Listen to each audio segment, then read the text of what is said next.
Hello, everyone. Brian and I here for our WWE Backlash 2020 review and recap. Before we get into the show, I'd like to first apologize for being unable to do Rewind number 29, King of the Ring 1998. Things just weren't able to work out this weekend in order to make it happen, so apologies from us on that. I know in the first few months of doing the show, we had some issues with that kind of stuff, with being able to fulfill on what we had planned, but lately we haven't had that issue as much, but sorry once again. Looking forward to the remainder of the month, though. Just going to run through some reminders here. Looking forward to the remainder of the month. We'll have it'll be Rewind number 29 now. WWE Fatal 4-Way 2010 coming up on Sunday, June 21st. And then that show will feature 2 world title Fatal 4-Way matches, one being for the WWE Championship between John Cena, Sheamus, Randy Orton, and Edge, and the other being between Jack Swagger, Rey Mysterio, CM Punk, and The Big Show for the World Heavyweight Championship. And then on Wednesday, June 24th, we'll have part 2 of our summer lineup announced for the month of July on both our Twitter and Facebook pages. Then for the final Rewind of the month, Rewind number 30, coming your way Sunday, June 28th, we'll have WWE Night of Champions 2008, where every championship will be on the line. The show also features 2 huge matchups such as Edge and Batista for the World Heavyweight title, and in the main event, John Cena versus Triple H for the WWE title as well. Then also be sure to subscribe to JNC Radio on Apple Podcasts and follow JNC Radio on Spotify as well. JNC Radio is available on all platforms, including the 2 I just named: iHeartRadio, YouTube, Google Podcasts, Podchaser, Castbox, Podcast Addict, and plenty more. Wherever you get your podcast from, hopefully we're on there. If not, let us know, and we'll do our best to try and fix that. So this is WWE Backlash 2020. Yeah, let's get into it. This was done by World Wrestling Entertainment on June 14th, 2020 from Orlando, Florida in the WWE Performance Center. No fans still. I was hoping sometime soon maybe they could find a way to get them back in there. Obviously when the time was right and when it was safe. But yeah. I'm starting to think that's not going to happen. You mean for like the summer or? Well, there's like another outbreak that might be coming in Florida because they're starting to have rise in 22 different states. I know it sucks, but I think we're looking at the realistic possibility of we don't have wrestling with fans until there's a vaccine. Well, yeah. Well, that'd probably be the safest thing anyways. And that wouldn't be probably till like what? Next year. Yeah. I know they're kind of like. They're trying to speed up the process and try to find it in as soon as they can. But I think they're going to skip animal tests or something like that. We're not scientists, we don't know. But, yeah, but they're doing their best to try to find it as soon as possible. Yeah. Well, that's the only way I think they can get things back to. Well, I mean, it'll be a new normal. I mean, I'm pretty sure some of the measures and some of the social distancing rules and stuff, some of that will stick to a point, but yeah, until they have that, I don't see them being able to do things like the way they used to. In terms of mass gatherings and stuff. I thought in Florida at one point they could do it, but then I guess when they just reopened, things just started not to pan out. Hoping at least here that doesn't become an issue where we live, but... Yeah, I don't know, but let's not talk about that scary stuff. Let's talk about wrestling. Yeah, no, I mean, that's really what the beauty of the show is we're just trying to especially at this time, we were always trying to have a wrestling podcast, just for people to listen to and enjoy. But part of the reason why we ended up making the return when we did was we wanted to just be able to, give an escape, I guess, or give something for people to listen to and enjoy while during this tough time. So, give them kind of something to look forward to, something to enjoy in their spare time, wherever they may be, and whatever time that they're listening to this. That's part of the reason why we decided to bring the show back. So, or we were always going to come back, but I mean, the reason why we brought it back when we did, we took a little break in March. We were gone, and then we came back in April, did the Mania, the rewinds, and did everything else. So. Here we are still. So for all you guys that have been sticking with us from before all the way through now, and maybe some of the new listeners who would have joined on during this quarantine period of time, and I guess this pandemic era of wrestling, we appreciate you guys and hope you continue to support. Yeah, and let's let's get into the show. Yeah. And the commentators also for this would be Michael Cole and Corey Graves for SmackDown, and then Tom Phillips, Byron Saxton, and Samoa Joe for Raw. Really love Samoa Joe on Raw. Yeah, I was going to say Samoa Joe did really good in the main event, which we'll talk about later. Yeah, so first we had the kickoff show match. It was Apollo. I think you watched this, right? Uh-huh. Yeah, I didn't watch this, so you're going to have to talk about it. Yeah, I'll take this one. So it was Apollo Crews defending the United States Championship against Andrade with Angel Garza and Selena Vega in his corner. Kevin Owens would also join this match to be on commentary. He said he was out there just so Angel Garza wouldn't get involved in this. So recently, Apollo Crews, I think it was a few weeks ago. Yeah, I think it was a few weeks ago. It all goes by so quick. But he obviously defeated Andrade to become the new U.S. champion. So I don't think this would be as good as the match they had on Raw when he had won the title. But they give that up like plenty of more time. But there were some big moves and there were some near falls. Crews would eventually hit a press slam into a standing moonsault and a standing shooting star press. That's the thing about Apollo. When NXT he was pretty good. I mean, like I always thought as like a wrestler and as a talent in that sense, he was always pretty good. As a wrestler, Apollo's really good, and athletically he's a beast. It's just that his promo work is obviously not great. I'd even say it's bad. Yeah, I think maybe he'll improve. Maybe, and probably in some ways he is improving because, I mean, the fact that they were able to give him this kind of push, I mean, they must see something. It's nice to see him get a belt, for sure. Yeah, and he had been on the main roster for some time, too, and he hadn't had really any success. Oh, yeah, for sure. He was with the first call when they did the original draft, right? I think he came a little bit before that. I remember when he did that, people were like, wow, really? Not because like he wasn't like good enough worker or anything. It was just like they were just surprised that he got called up before so many other people did. Mm-hmm. Did he get called up before Balor? Yeah. That's crazy. That is insane.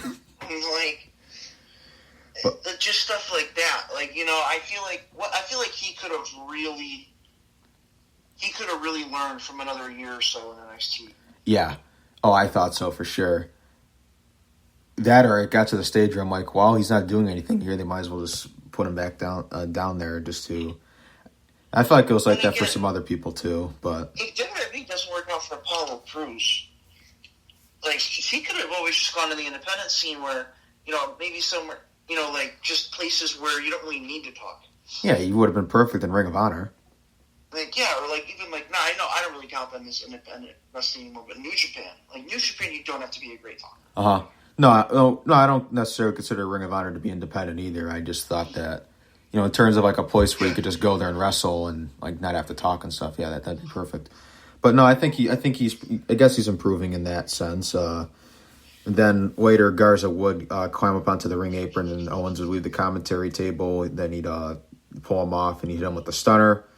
Then Apollo would hit Andrade with the sit-out spinning powerbomb for the pinfall and would successfully retain the United States Championship. It was a solid match, 3-star rating from me. I thought that in terms of a kickoff match. Do you think this should have been on the main card? I think you could definitely make a case for it. I'd probably say yes, just because it goes back to the whole mid-card title thing with me, where I feel like the fact that it's just not on the main card, it just really devalues it. Neither were on the show to me. Yeah. U.S. or Intercontinental. Yeah. Well, I guess AJ, it makes sense because he just wrestled like a classic 2 days ago. Yeah, he did wrestle Daniel Bryan on SmackDown in a tremendous match. One that definitely deserved to be on a pay-per-view. Honestly, could have been like the pay-per-view main event. Like, that's how great it was. I understand. I said when it happened, they should have put it on the main card. I understand why they didn't now, because you can't have two matches that are that long on the same card. Oh, absolutely. Well, I think there was that, and I think it was because, well, I mean, not for nothing, it did help the SmackDown show a ton. I mean, overall, when I came away with it, I thought it was overall a pretty decent show. But had that match not happened, it would just been like another whatever SmackDown for me, like it has pretty much been for the last several months. But but getting back to like it being a kickoff match, I actually thought that they could have given him more time, because I think they only gave him like 7 minutes, which it's a 1 hour kickoff show. They should really just give him give him 12 or like another 5, 6 whatever minutes. I thought that could have like made it even better. but it was good for what it was. 3-star rating from me. Also, another thing that happened on the kickoff show, there was an interview with, this actually came beforehand, but I wanted to point this out. There was this interview that was being done with Christian and Ric Flair. And Christian, obviously... I didn't see this. Christian obviously was the, in the corner of Edge, being his best friend, although on Monday night he was kind of all over the place. In the beginning, he was like doubting him, and he's like, I don't think you could have the greatest match ever in your prime. And at first I was like, okay. And then like all of a sudden he's like, that's what I wanted to hear. That's the grit. And I was just like, this is kind of all over the place for me. And obviously Ric Flair is one of Randy Orton's mentors, and he believed that, I think he said, Ric Flair said that he thinks the two best wrestlers in the business, to the shock of probably absolutely no one, is Orton and Charlotte.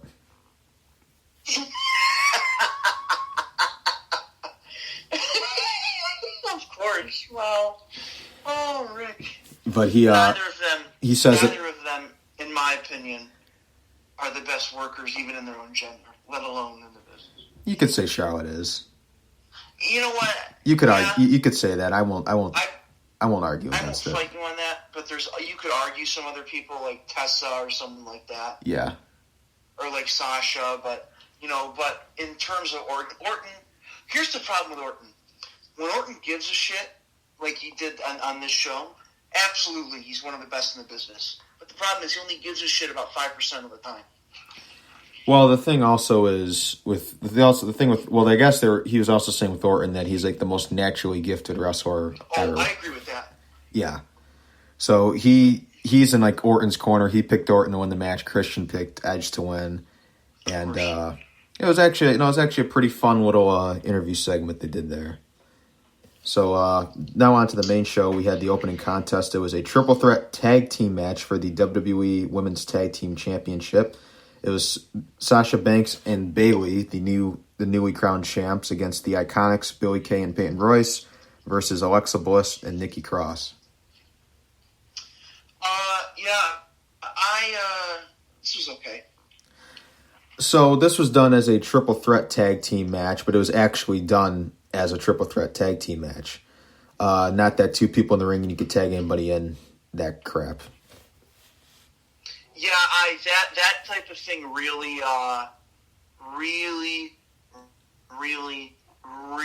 pisses me off. I don't know why, but it's just so weird whenever they do that. Like 4-corner tag team matches, I hate all that shit. Because why would you tag in a team that's not your own partner? I know.